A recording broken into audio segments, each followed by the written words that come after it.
माझ्या सर्व विद्यार्थ्यांचं शैक्षणिक नव्या वर्षामध्ये स्वागत आहे. एका नव्या वळणावरती माझे सर्व विद्यार्थी येऊन उभे आहेत.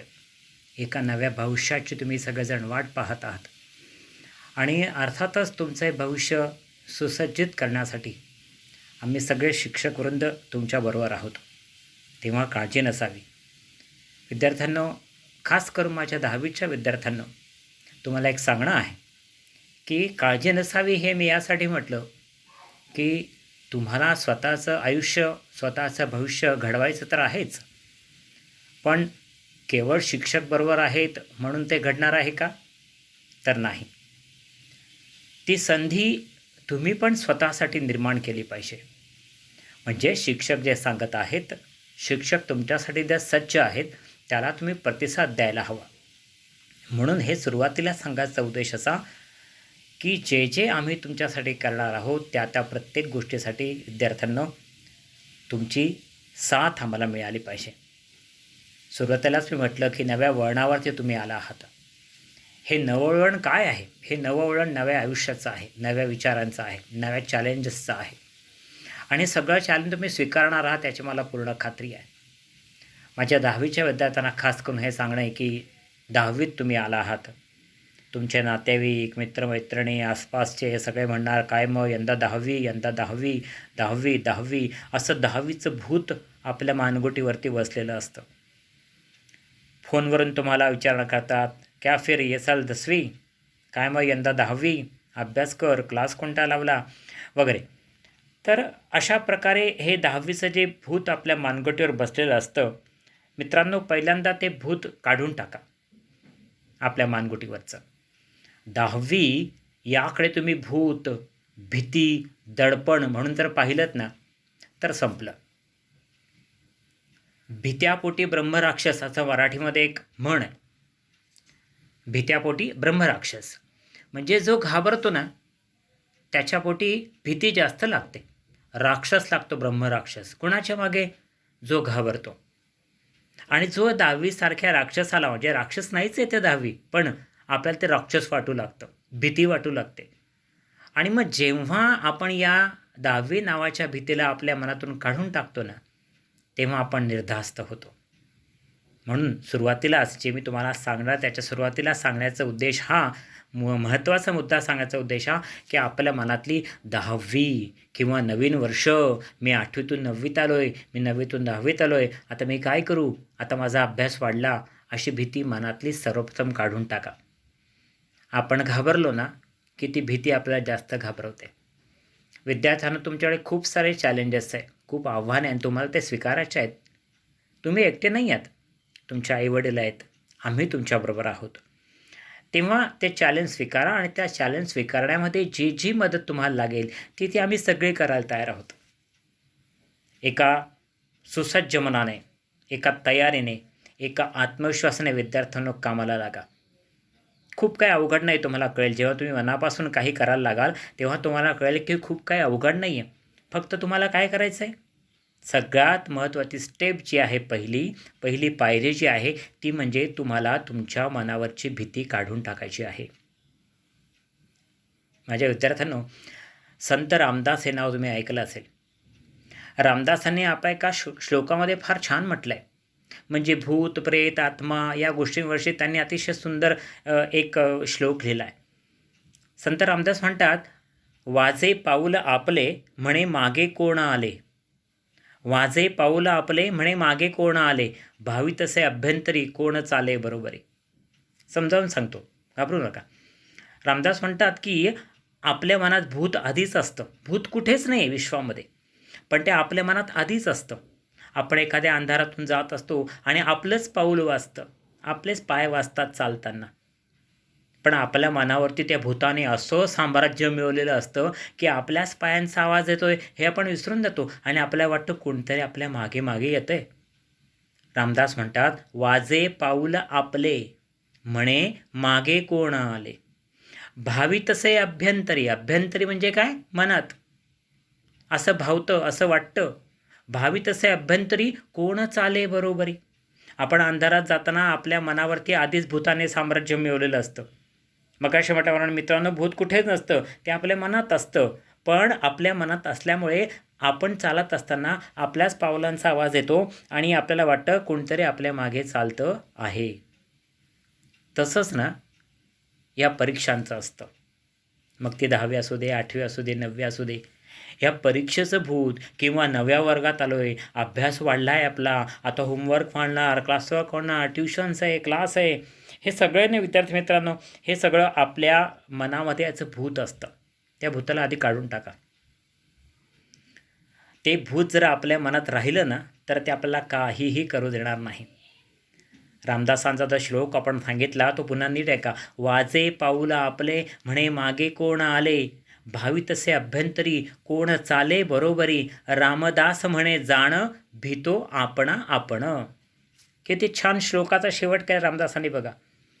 संत रामदास म्हणतात की आपल्या मनातलं भूत आपल्याला घाबरवत असतं, आपण त्याला घाबरत असतो. शेवटी रामदास म्हणतात रामदास म्हणे जाण भीतो आपणा आपण. आपण कोणाला भीत असतो? आपण आपल्यालाच भीत असतो. आपल्या मनावरती या परीक्षांचं, शाळांचं, अभ्यासाचं, क्लासेसचं, ट्युशनचं, होमवर्कचं, असाइनमेंटचं, प्रोजेक्टचं अशी भूतं आपण आपल्याच मनात निर्माण करून घेतो आणि मग त्याची आपल्याला भीती वाटायला लागते. आणि भीती वाटायला लागली की मग हे भूत जे आहे ते आपल्याला जास्त खायला लागतं, जास्त घाबरायला लागतं. एका नव्या वळणावरती मित्रांनो तुम्ही येऊन थांबल्यात विद्यार्थ्यांनो, एका नव्या वळणावरती टर्निंग पॉईंट आहे तुमच्या जीवनाचा, तिथे तुम्ही येऊन उभे आहात. आणि कसं आहे हे नवं वर्ष अगदी कोरं करकरीत आहे. एखाद्या नव्या कोऱ्या वहीसारखं कोरं करकरीत आहे. जे झालं मागचं ते विसरून जायचं. एक नवी कोरी करकरीत वही तुम्हाला मिळाली विद्यार्थ्यांना. आता या वहीवरती तुम्ही कसं लिहायचं, काय लिहायचं हे सर्वस्वी तुमच्यावर अवलंबून आहे. हां, तुम्ही आम्हाला विचारायचं, आम्ही तुम्हाला सांगणार. या नवीन वर्षाच्या नवीन वर्गाच्या वहीवरती तुम्ही घाणेरडं लिहायचं की चांगलं लिहायचं, आपलं भविष्य चांगलं करायचं की वाईट करायचं, हे सर्वस्वी विद्यार्थ्यांवर तुमच्या हातामध्ये आहे. पण पहिलाच मंत्र लक्षात ठेवा, भीत्यापोटी ब्रह्मराक्षस. आपल्या मनातली ही भीती, दडपण, टेन्शन, टेन्स ज्याला म्हणतात तुम्ही, ते काढून टाका. आपणावरती भीती काढून टाका. हे जे नवीन वर्ष आहे ना, मग ते 8वी असेल, 9वी असेल, 10वी असेल, मी खास करून 10वी का म्हणतोय, 10वीच्या मुलामध्ये जास्त दडपण असतं. आपण 10वीत आलो याचं. म्हणून आधी 10वी is the turning point of our life. आपल्या जीवनाचं ते महत्त्वाचं वळण आहे. आणि 10वी शिवाय आपल्या पुढे काही नाही आहे असं समजायचं. ती आपली सावली आहे. आपली सावली आपल्याला सोडून जात नाही. जेव्हा आपण उन्हात असतो तेव्हा सावली आपल्याला साथ देते. पण जेव्हा जेव्हा तुम्ही संकटात असाल तेव्हा तेव्हा तुमच्या जीवनात, भविष्यात तुमचं शिक्षण तुमच्या मदतीला येईल की नाही. म्हणून असं समजा की 10वी ही आपल्याला साथ देणारी, आपलं आयुष्य घडवणारी एक सावली आहे. 10वीलाच दश असं म्हणतात. आणि दश म्हणजे 10. दशानन म्हणजे काय बरं? ज्याला 10 तोंड आहेत असे. कोण बरं? कोणाला 10 तोंड होते रामायणामध्ये? रावणाला. मग 10वीला आपण 10 तोंडाचं रावण समजायचं का? नाही समजायचं. आपण जर 10वीला 10 तोंडांचा दशानन रावण वगैरे समजलो तर तो रावण आपल्याला खाणार हे नक्की. तुम्हाला ठाऊक आहे की आपल्याला जीवनात काही अचीव करायचं आहे, काही मिळवायचं आहे, काही प्राप्त करायचं आहे, तर इतकं सोपं असतं का ते विद्यार्थी मित्रांनो? तुमचे वडील, तुमचे आई, जे कोणी तुमचे मोठे आहेत, कोणी डॉक्टर झाले, कोणी इंजिनियर झाले किंवा जे काही ते कष्ट करतायत, जे आज ज्या पदावरती आहेत, ते पद, तो पैसा त्यांना असं सहज मिळाला आहे का? नाही. त्यामुळे तुम्हाला जे जे मिळवायचं आहे, जे प्राप्त करायचं आहे, त्यासाठी तुम्हाला संघर्ष केलाच पाहिजे, करावाच लागणार. घरी बसल्या-बसल्या कोणी आपल्याला बुद्धिमत्ता किंवा पैसा किंवा आपलं करिअर घडवणार नाही, हे तुम्हाला ठाऊक आहे. त्यामुळे सगळ्यात महत्त्वाचं काय आहे, तर मी कोणालाही घाबरणार नाही. जे जे आहे ते मी स्वीकारेन, मी लढायला तयार आहे, अशी पहिल्यांदा आपल्या मनाची ठेवण तयार करा. कारण आपलं लाईफ आहे ना, आयुष्य तुमचं माझं कोणाचं आहे? हे आयुष्य म्हणजे काय 2 मिनिट की मॅगी नाही आहे, फटाक से हो गया. हे आयुष्य म्हणजे 2 मिनिटाची मॅगी नाही. तुम्हाला यासाठी खूप मोठे प्रयत्न करावे लागणार आहेत आणि ते तुम्ही करणार याची मला पूर्ण खात्री आहे. कारण तुमच्यात आत्मविश्वास आहे. तो आत्मविश्वास फक्त बाहेर काढायचा आहे. तुम्हाला सांगतो विद्यार्थ्यांनो, मानसशास्त्र म्हणजे सायकॉलॉजीमध्ये असं म्हटलं आहे की चाइल्ड सायकॉलॉजीमध्ये की पृथ्वी तलावरती कुठलाही अशी व्यक्ती नाही, कुठलाही असा मुलगा मुलगी नाही जो ढ आहे, काहीच येत नाही असा कोणीच नाही आहे या पृथ्वी तलावरती. काहीतरी आपल्या आतमध्ये असतं, फक्त ते आपल्याला माहीत नसतं. मग ते शोधायचं आपल्याला. माझं मॅथ्स चांगलं आहे, माझं सायन्स चांगलं आहे, माझं मराठी चांगलं आहे, माझं एस चांगलं आहे, किंवा माझं यातलं मला काहीच येत नाही, पण मला क्रिकेट छान खेळता येतं, मी पेटी छान वाजवतो, मी स्पोर्ट्समध्ये आहे, मला रांगोळी चांगली काढता येते, मला मेहंदी चांगली काढता येते. विद्यार्थ्यांनो, हे देखील एक शिक्षणच आहे. आपल्यात एक सुप्त कला, सुप्त म्हणजे झोपलेली, आपल्याला जी माहीत नाही अशी कला देखील असते, पण तिला पण आपण विसरलेला असतो. तिला जागृत करायचं. मग आपोआप आपल्या मनामध्ये एक आत्मविश्वास निर्माण होतो आणि हा आत्मविश्वास तुम्हाला जीवनाच्या शेवटच्या क्षणापर्यंत कामाला येतो. विद्यार्थी मित्र, तुमचा जर आत्मविश्वास नसेल ना, तर संपलं. सर्वात आधी पहिल्यांदा सांगितल्याप्रमाणे आपल्या मनातली ही भीती विद्यार्थ्यांना काढून टाका, संपवून टाका. मला लढायचं आहे आणि मी सहज लढेन अशी आपल्या मनात असा आत्मविश्वास निर्माण करा. आपल्या मनातला न्यूनगंड काढून टाका. न्यूनगंड म्हणजे काय? कमतरता. प्रत्येकाच्या मनामध्ये एक न्यूनगंड असतो, प्रत्येकाच्या मनामध्ये, की मला हे जमणार नाही, मेको ये नहीं जमेगा, मला मॅथ्स येत नाही, मला सायन्स येत नाही, मी ढ आहे, मला सगळे वर्गात हसतात, मला कमी मार्क मिळाले. हा जो न्यूनगंड विद्यार्थ्यांना तुमच्या मनामध्ये आहे ना, याला आधी काढून टाका. जर हा न्यूनगंड म्हणजे काय? आपल्यातले मायनस पॉईंट जे असतात ना, त्याची भीती, कमतरता, ती आधी काढून टाका. हे न्यूनगंड जर तुमच्या मनामध्ये असेल, ही भीती तुमच्या मनात असेल, तर विद्यार्थ्यांना तुम्ही काहीही करू शकणार नाही. एक लक्षात ठेवा, मग अशी म्हटल्याप्रमाणे की या संपूर्ण पृथ्वीवरती कुठलाही व्यक्ती ढ नसतो. ज्याला काहीच येत नाही असा व्यक्तीच पृथ्वी तलावरती नाही. आपल्यात काहीतरी आहे, फक्त ते शोधता आलं पाहिजे आपल्याला. तुम्ही असं कधी जळता निखारा व्हायला का? निखारा म्हणजे आग, अग्नी. म्हणजे कसं जळते कोळसे, कोयला असतो ना, कोल, तो असा जळतो नंतर मग ना त्याच्यावरती ॲश जमायला लागते, राख जमायला लागते. आता वरती राख असते, पण आतमध्ये अग्नी असतो. फक्त तो आतमध्ये जो अग्नी आहे त्याला जर पाहायचा असेल तर अशी फुंकर घालावी लागते. फुंकर घातली की त्या कोळसावरती, जळता कोळसा असतो त्याच्यावरती फुंकर घातली की ती जी राख आहे ना ती बाजूला होते आणि आतला अग्नी दिसायला लागतो आपल्याला. विद्यार्थी मित्रांनो, असाच आपल्यामध्ये एक अग्नी आहे, कलेचा असेल, अभ्यासाचा असेल. त्याला बाहेर काढा, त्याला फुंकर घाला. कुठली फुंकर घालायची? प्रयत्नांची फुंकर घालायची. अरे, मला गणित येत नाही, मी ते मिळवेनच, पण मला हे येतं ना, मग मी त्यात लक्ष घालेन. आपल्या प्रत्येकाच्या मनामध्ये असा काही ना काही एखादा सुप्त लपलेला गुण असतो, त्याला शोधून काढा. म्हणजेच काय? आपल्या मनातली मला हे येत नाही, मेको ये नाही जमता है, तुमच्या भाषेमध्ये मेको, मुझे म्हणायचं. मला हे जमत नाही, ही भीती आधी काढून टाका. हा न्यूनगंड काढून टाका. मला जमतं, मी करेन, मला ते सहज जमेन, असा आत्मविश्वास विद्यार्थ्यांच्या मनात निर्माण करा. मी 8वीत आलो आहे, मी 9वीत आलो आहे, मी 10वीत आलो आहे, हे विसरून जा. क्षणापुरता विसरून जा, ही भीती विसरून जा. विसरून जा म्हणजे मी 8वी 9वी 10वीत आलो हे विसरून जाऊ नका. ही जी भीती आहे ना, मला काही येत नाही, मला काही जमत नाही, ही भीती तुम्ही मनातली काढून टाका. आता एक लक्षात ठेवायचं की आम्ही तुमच्यासाठी तर आहोतच, आम्ही तुम्हाला मदत तर करणार आहोतच, पण केवळ आमची मदत करण्याने होणार आहे का? फॉर एक्झाम्पल, मी मराठी शिकवतो, अन्य कोणी मॅथ्स शिकवतं, अन्य कोणी शिक्षक मला सायन्स शिकवतात. त्यांनी जीव तोडून शिकवलं, शिकवतातच शिक्षक आपले जीव तोडून. याचा अर्थ प्रत्येक विद्यार्थ्याला त्याचा फायदा होईल का? होणार, नक्की होणार. पण काही विद्यार्थ्यांना होत नाही. का होत नाही?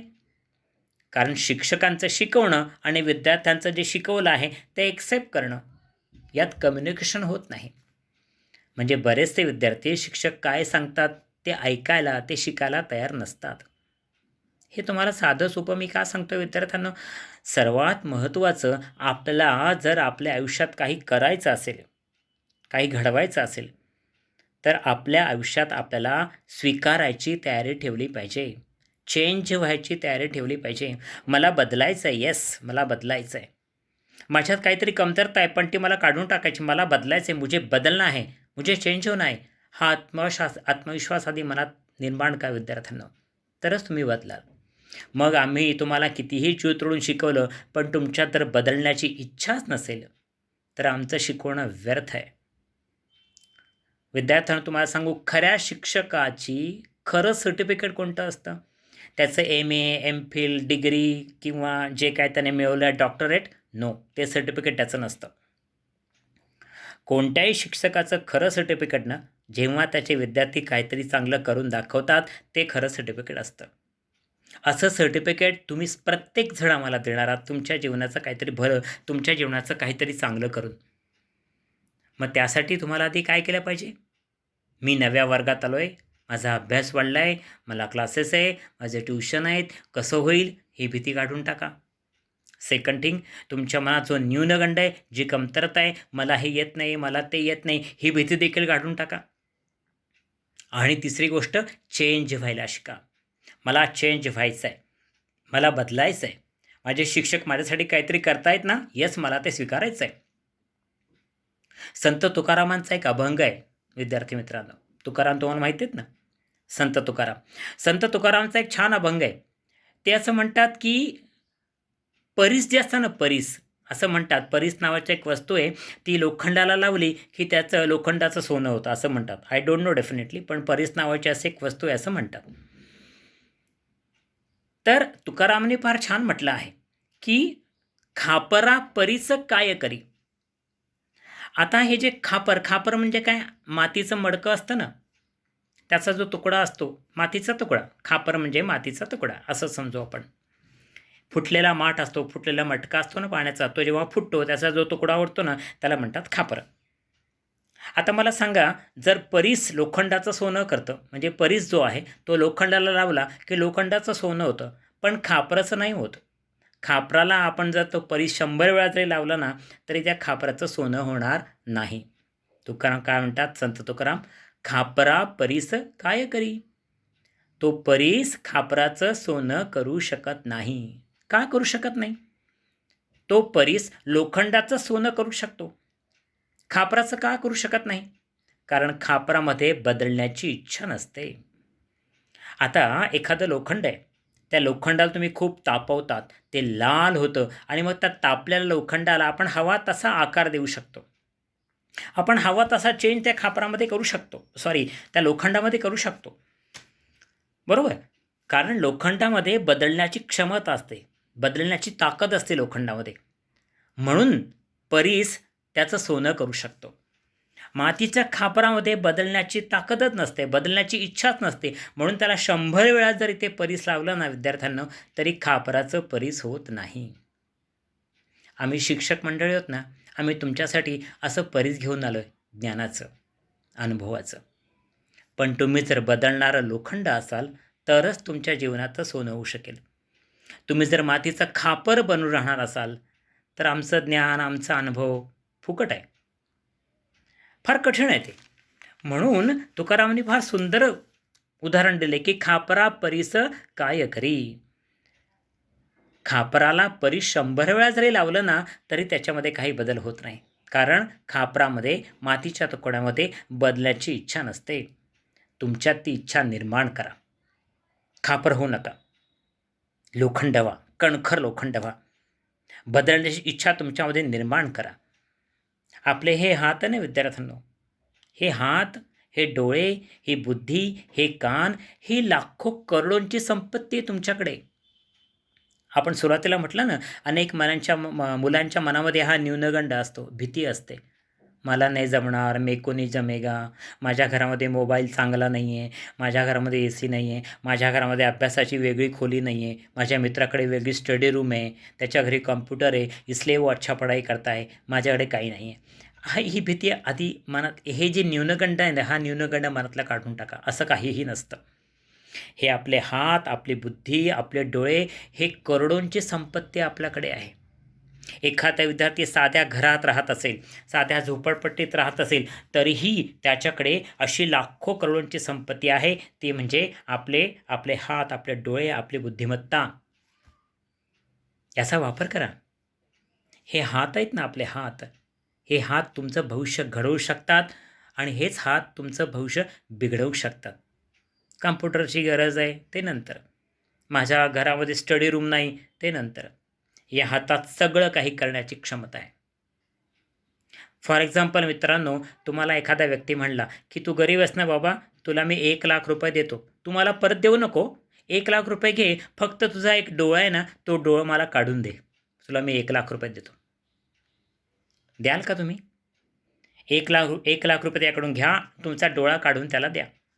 किंवा एखादा माणूस म्हणला की बाबा तुला मी 10,00,000 रुपये देतो, तुझा हा हात आहे ना, हा हात कापून मला देऊन टाक.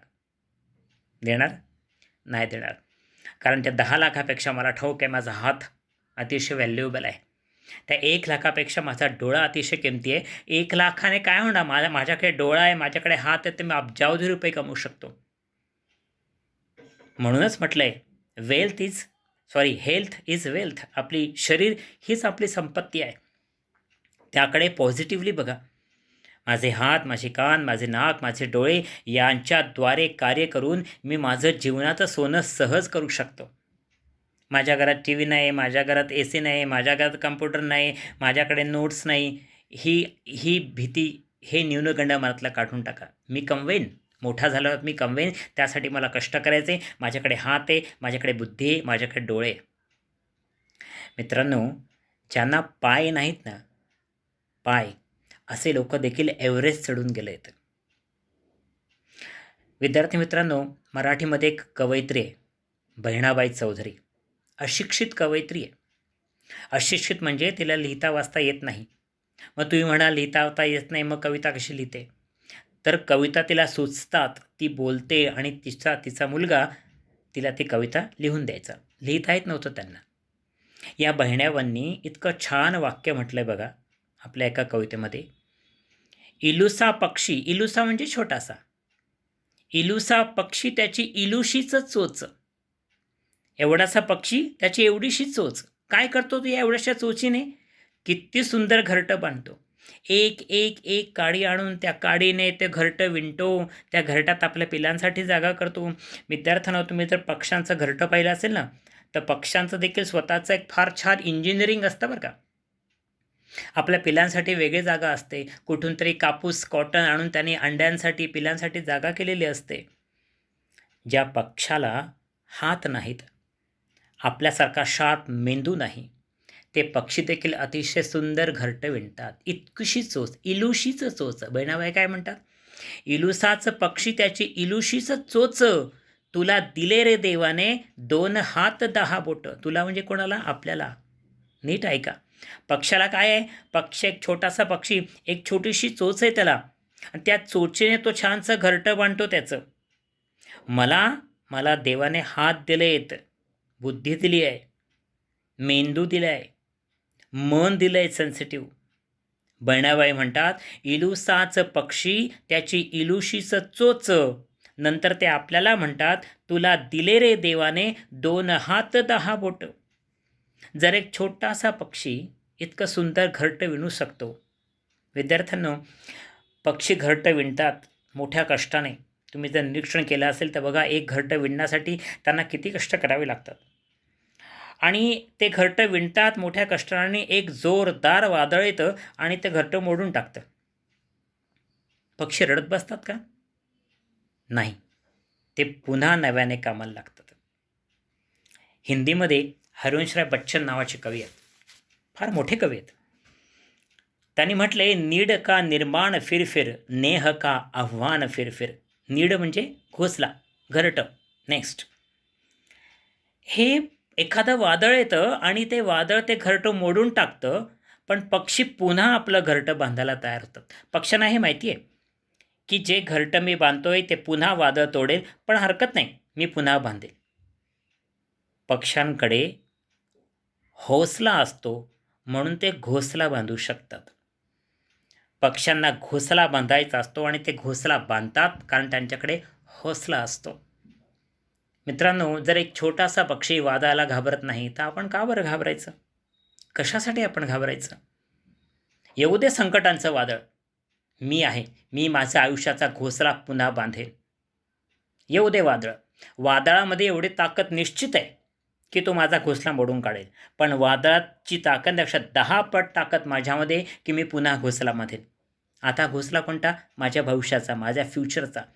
संकट येतील, गरिबी आहे, कम्प्युटर नाही आहे, गरीब आहे मी, हे संकट येतील, पण या संकटावर मात करून मी माझा फ्युचरचा घोंसला, माझ्या भविष्याचं घरटं मी बांधणार आहे. हा आत्मविश्वास स्वतःच्या मनामध्ये निर्माण करा.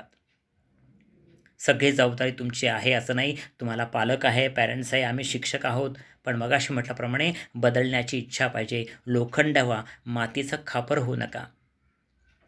एखादा व्यक्ती तुमच्या घरी आला समजा काहीतरी गिफ्ट घेऊन, आणि ते गिफ्ट फार महत्त्वाचं आहे. तो तुमचा दरवाजा ठोठावतोय, दार उघड, मी तुझ्यासाठी काय ते घेऊन आलोय. तुम्ही ऐकताय बाहेर कोणतरी आहे, पण तुम्ही दरवाजा उघडलाच नाही आणि तो निघून गेला. तुम्हाला ती वस्तू मिळेल का? नाही. का नाही मिळाली? कारण तुम्ही दार उघडलं नाही. विद्यार्थ्यांना त्याचप्रमाणे आम्ही शिक्षक, तुमचे पालक तुम्हाला खूप काय ते सांगत असतो, असं कर, तसं कर बाबा, असं वाग, तसं वाग. पण तुम्ही जर मनाचं दार बंद करून घेतलं असेल तर काय फायदा? म्हणून मनाचं दार उघडं ठेवा. शिक्षक काय सांगतात, पालक काय सांगतात त्याकडे लक्ष द्या. बोलण्यापेक्षा ऐकण्याचा वापर जास्त करा. आपले शिक्षक सांगतात ते आपल्या चांगल्यासाठीच सांगतायत हे समजून घ्या. आम्ही तुमच्या मनाचा दरवाजा ठो करून ठोठावत आहोत, पण जर तुम्ही दरवाजा बंद करून घेतला असेल तर आमच्या शिकवण्याला, आमच्या सांगण्याला, आईवडिलांच्या संस्काराला किंवा आमच्या प्रयत्नांना काहीही अर्थ उरणार नाही मित्रांनो. तेव्हा मनाची कवाडं, मनाची दारं उघडे ठेवा. कुत्राचं शेपूट माहिती आहे ना, ते कितीही सरळ करण्याचा प्रयत्न केला तर ते सरळ होत नाही हे आम्हाला माहिती आहे. त्याचप्रमाणे जर का सरळ होत नाही ते? कारण मी बदलणार नाही, मुझे चेंज नाही होणार आहे, मला बदलायचंच नाही. ही कुत्र्याच्या शेपटीचा गुणधर्म असतो, हा स्वभाव आहे, मुझे नाही चेंज होणार आहे. म्हणून मला बदलायचं आहे अशी इच्छा. मैं बदलूंगा नहीं, मुझे क्या करना है, मैं है हूँ वैसा ही अच्छा हूँ, असा मनातला भार काढून टाका. आपले शिक्षक, आपले आईवडील, आपले मोठे बहीणभाऊ, जाणकार व्यक्ती आपल्याला काहीतरी सांगतात ते समजून घ्या. आम्ही दरवाजा कितीही ठक ठोठावला, जर तुम्ही दरवाजा बंद करून घेतला असेल मनाचा तर त्याचा काहीच फायदा होणार नाही. लक्ष ठेवा. आपले हे हात, आपला मेंदू, आपले डोळे हे फार मोठी संपत्ती आहे आपल्याकडे. मित्रांनो, पूर्वीचे लोक म्हणायचे एक श्लोक, तुम्ही तो ऐकला असेल. कराग्रे वसते लक्ष्मी, करमध्ये सरस्वती, करमूले तू गोविंदम, प्रभाते करदर्शनम. काय अर्थ आहे याचा? कराग्रे वसते लक्ष्मी, करमध्ये सरस्वती, करमूले तू गोविंदम, प्रभाते करदर्शनम. याचा अर्थ काय? कराग्रे वसते लक्ष्मी, कराग्रे, कराच्या अग्रभागी म्हणजे बोटांमध्ये लक्ष्मी वसते. करमध्ये, हाताच्या तळव्यामध्ये सरस्वती आहे. करमूले तू गोविंदम, हाताच्या तळव्याशी गोविंदम म्हणजे परमेश्वर आहे. म्हणजे काय बरं, खरोखर परमेश्वर आहे का? खरोखर हाताच्या मध्यभागी सरस्वती आहे का, लक्ष्मी का? याचा अर्थ काय? लक्ष्मी म्हणजे काय? संपत्ती. ती संपत्ती तुम्हाला मिळवायची असेल तर ती कुठून आभाळातून पडणार आहे का? नाही. कराग्रे, ती तुमच्या हातावरती बसली आहे. लक्ष्मी कमवायचं असेल तर हाताचा वापर करा, कष्ट करा. जिथे राबती हात तिथे हरी. परमेश्वर कुठे आहे? जिथे हात राबतात.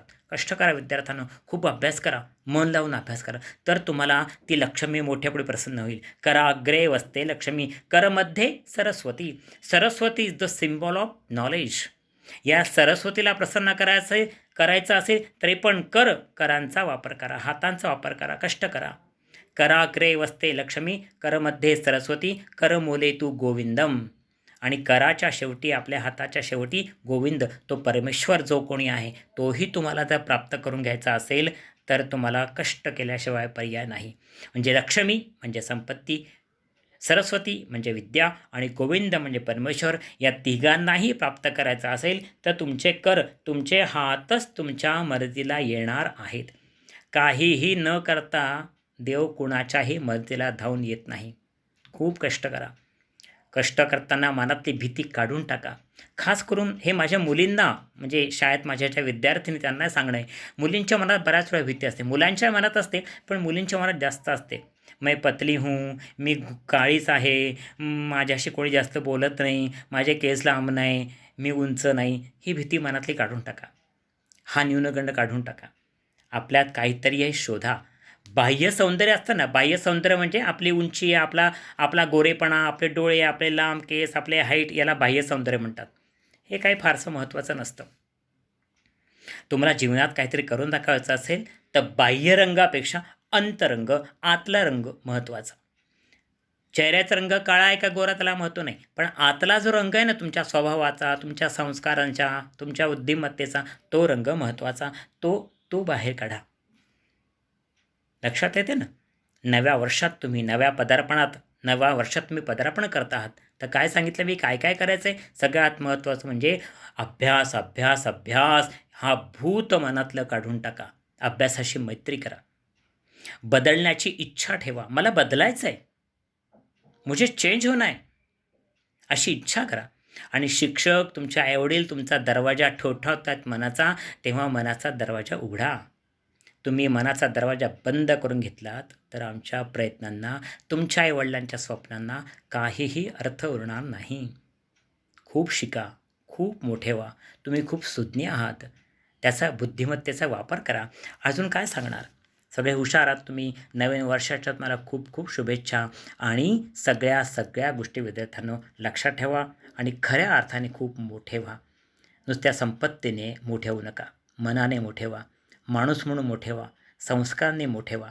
आणि आपल्या शिक्षकांचं आणि आपल्या डॉन बॉस्को स्कूलचं नाव दश दिशांमध्ये उजळू द्या. धन्यवाद.